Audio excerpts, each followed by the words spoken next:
C'est un rapport tenu secret qu'a révélé ce matin le journal du dimanche. Un rapport commandé par le ministère de l'Intérieur alors que le nombre de tués au volant ne cesse de progresser.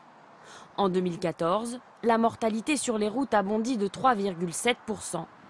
Des vies qui auraient pu être sauvées selon ce document si le gouvernement avait fait de la sécurité routière une priorité. Il révèle un manque de volonté politique, mais surtout un déficit criant d'organisation.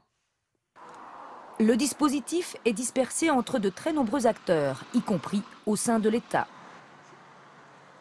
Cet expert, lui, déplore un manque de courage politique. Il n'y a pas une volonté de prendre des mesures efficaces avec l'idée qu'elles pourraient contrarier et donc aller à l'encontre de l'opinion publique.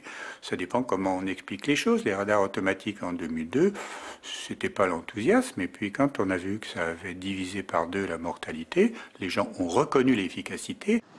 Mais il y a aussi le poids des lobbies, comme celui de l'alcool. Pour les associations de lutte pour la prévention routière, les conséquences de cette politique sont dramatiques. Ce que nous déplorons, nous, c'est que la véritable sanction, ce sont les Français qui la vivent, dans la mesure où il y a une remontée du nombre de morts, et ça, nous le subissons de plein fouet. Un document dévoilé 15 jours à peine après la déclaration de Christiane Taubira. Pour désencombrer les tribunaux, la ministre de la Justice proposait que la conduite sans permis ne soit plus un délit.